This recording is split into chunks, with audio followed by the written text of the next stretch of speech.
নমস্কার বন্ধুরা, রাখি ক্রাফট অ্যান্ড ব্লগ চ্যানেলে তোমাদের অনেক স্বাগত জানাই। আজকে নতুন একটা আইডিয়া, নতুন একটা ভিডিও নিয়ে চলে এসেছি বন্ধুরা। দেখো, এরকম বেলন কিন্তু সবার ঘরেই থাকে। তো এটা আমরা রান্নার ঘরে রুটি করা বা লুচি করার জন্য ইউজ করি এটা। তো আজকে আমি এটা দিয়ে দারুণ একটা পাপোশ তৈরি করব। তো সঙ্গে থাকো বন্ধুরা, আজকের আইডিয়াটা দেখতে থাকো। আশা করছি আজকেরও খুব সিম্পল, খুব সহজভাবে একটা পাপোশ আমি একটা বেলন দিয়ে কীভাবে তৈরি করছি সেটা আজকে তোমাদের সাথে শেয়ার করছি। তো আমি এখানে পাপোশ তৈরি করার জন্য দু রকমের এরকম কাপড়ের টুকরো নিয়েছি। তোমরা চাইলে ওড়নাও নিতে পারো বা শাড়ির টুকরোও নিতে পারো। তো আমি এখানে দুটোকে একসঙ্গে জয়েন্ট করে নিচ্ছি। একটা রাবার ব্যান্ড নিয়ে নিয়েছি দুটো। আজকে আমি এটা সেলাই ছাড়াই আমি একটা ডোরমেট তৈরি করব। তো আমি কিভাবে সেটা করব তোমাদের সাথে সেটাই শেয়ার করছি।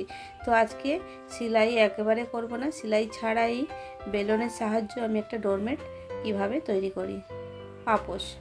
তো চলো বন্ধুরা, সঙ্গে থাকো। আজকের ভিডিওটা প্রথম থেকে শেষ পর্যন্ত দেখো। আজকেও খুব সুন্দর একটা ভিডিও তোমাদের সাথে শেয়ার করছি। আশা করছি আজকের আইডিয়াটা তোমাদের অবশ্য ভালো লাগবে। তোমরা ঘরে পুরনো কাপড় বা পুরনো ওড়না বা শাড়ি থাকলে এভাবে কিন্তু তোমরা বানিয়ে ইউজ করতে পারো। তো দেখো, আমি এখানে দুটো কাপড়কে একসঙ্গে জয়েন্ট করে নিয়েছি। তারপরে এখানে একটা রাবার ব্যান্ড লাগিয়ে নেব। তো এইভাবে ফোল্ড করে রাবার ব্যান্ড লাগাবো। আমি যেহেতু বলেছি আমি সেলাই করে করব না, আজকে সেলাই ছাড়াই একটা ডোরমেট দেখাবো, তার জন্য আমি এখানে সেলাই করলাম না। তোমরা চাইলে এখানে সেলাই করে নিতে পারো। তো বন্ধুরা, আমি বলেছিলাম আজকে সেলাই ছাড়াই তোমাদের সাথে শেয়ার করব। তো একবারে সেলাই কোনোটাই সেলাই করব না, সেলাই ছাড়াই আজকে একটা পাপোশ তৈরি করব। যার জন্য আমি এখানে রাবার ব্যান্ড দিয়ে এটাকে বেঁধে নিচ্ছি। তোমরা চাইলে এটা সেলাই করে নিতে পারো। তারপরে দুটোর মাঝখানে বেলুনটাকে রেখে এইভাবে শুধু ঘোরাতে থাকবো, ঘুরিয়ে ঘুরিয়ে পাক দিতে থাকবো। তো বন্ধুরা, আমার চ্যানেলে এরকম নানা ধরনের আইডিয়া দেওয়া আছে, তোমরা চাইলে কিন্তু দেখে আসতে পারো যারা নতুন বন্ধুরা আছো। আশা করছি তোমাদের আইডিয়াটা ভালোই লাগবে। তো আমি দুটো কালারে নিয়ে নিয়েছি। তোমরা অবশ্য দুটো কালারে নেবে, দেখতে কিন্তু দুটো কালারই সুন্দর লাগে। একটা কালারও করতে পারো, কোনো অসুবিধা নেই। দুটো কালার নিলে দেখতে বেশ ভালো ডোরমেট তৈরি হবে। তো এইভাবে করে পেঁচাবো। আর তোমরা চাইলে এটা কোথাও ওড়না বা শাড়িটাকে তোমরা বেঁধে নিতে পারো। বেঁধে নিলে আরও সুবিধা হবে। বেঁধে নিয়ে তারপরে বেলুন দিয়ে এভাবে ঘুরিয়ে দিলে প্যাচটা বেশ সুন্দর প্যাচ হয়ে যাবে। তো বন্ধুরা, আজকের আইডিয়াটা তোমাদের কেমন লেগেছে অবশ্য কমেন্টে জানাবে। ভালো লাগে একটা লাইক অবশ্যই দেবে। তো বন্ধুরা, আমার চ্যানেলে যারা নতুন বন্ধুরা আছো, তো আজকের ভিডিওটা যদি তোমাদের ভালো লাগে তো অবশ্যই সাবস্ক্রাইব করে বন্ধু হয়ে পাশে থেকো। আশা করছি আজকের আইডিয়াটা তোমাদের ভালোই লাগবে।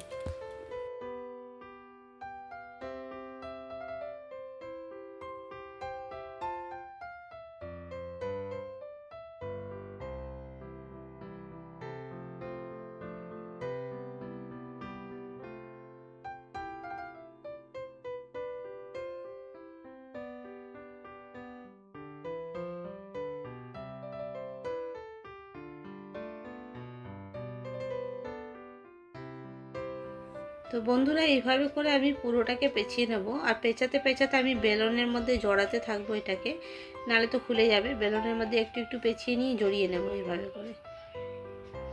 তো পুরোটাকে আমি পুরো শাড়িটাকে এইভাবে করে নেব।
তো দেখো বন্ধুরা, আমার এখানে পুরোটা করা হয়ে গেছে। আর একটা কাপড় একটুখানি বাড়তি ছিল, সেটাকে কেটে বাদ দিয়ে দিলাম।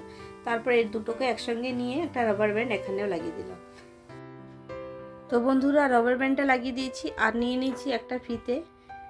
এরকমভাবে ফিতে তোমরা চাইলে দড়িও নিয়ে নিতে পারো বা কোনো কাপড়ের টুকরোও নিয়ে নিতে পারো। তো এইভাবে করে আমি টুকরো টুকরো করে কেটে নিয়েছি আন্দাজ করে। তারপরে আমি এটাকে এখানে বেঁধে নেব। তো আমি 4টে টুকরো করেছি আর আন্দাজ করে আমি এই 6 ইঞ্চ 4 ইঞ্চ 5 ইঞ্চের মতন গ্যাপ দিয়ে দিয়ে এই 4টে টুকরো কিন্তু বেঁধে নেব এইভাবে করে। তো আজকে সেলাই ছাড়াই বলেছি যেহেতু, আর সেলাই ছাড়াই আজকে ডোরমেট তৈরি করব। এইভাবে কাপড়ের টুকরো বেঁধেই আজকে একটা ডোরমেট তৈরি করব। তো দেখো এরকমভাবে আমি বেঁধে নিলাম 4টে টুকরোকে। তো দেখতেই পাচ্ছ বন্ধুরা আমি কিছুটা গ্যাপ দিয়েছি, খুব একটা গ্যাপ দেয়নি। ওই 5 ইঞ্চের 4 থেকে 5 ইঞ্চের মতন আমি গ্যাপ দিয়েছি। তারপরে এইভাবে করে ফোল্ড করে নেব, ফোল্ড করে করে। তো এইভাবে করে আমি যেই দড়িগুলো বেঁধেছিলাম সেগুলোকে এইভাবে করে দড়ি দিয়ে বাঁধতে বাঁধতে এগোতে থাকবো। তো বন্ধুরা আজকের আইডিয়াটা তোমাদের কেমন লেগেছে অবশ্য ভালো লাগলে একটা লাইক অবশ্যই দিয়ে দিও। একেবারে সেলাই ছাড়া বা কোনো রকমই সেলাই আমি করিনি এই ডোরমেট বানাতে গেলে। অ্যাকচুয়ালি ডোরমেট বানাতে গেলে সেলাই করতেই হয়। তো আজকে সেলাই ছাড়াই একটা ডোরমেট পাপোশ তোমাদের সাথে আমি শেয়ার করেছি। তো কেমন লেগেছে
তো দেখো বন্ধুরা এখানে পুরোটা কমপ্লিট হয়ে গেছে। এইভাবে করে বানিয়ে নিলাম পুরোটাকে এরকমভাবে দড়ি দিয়ে সব গিট মেরে মেরে নিয়েছি। তো আমি লাস্টের দিকে দুটো করে 2-3টে করে গিট মেরে নেব।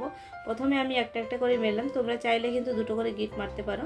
আমি একটা করে মেরে নিয়েছি। তারপরে এখানটা খুলে নিয়ে একটু ঠিক করে নিলাম আর এটাকে ভালো করে পেঁচিয়ে তারপরে এখানেও দড়ি দিয়ে বেঁধে নেবো। তো আমি এখানে লাস্টের দিকে রাবার ব্যান্ডটা খুলে নিয়েছিলাম, তোমরা চাইলে বেঁধেও রাখতে পারো। আমি এখানে রাবার ব্যান্ডটা দেখতে ভালো লাগছে না বলে খুলে নিয়েছি।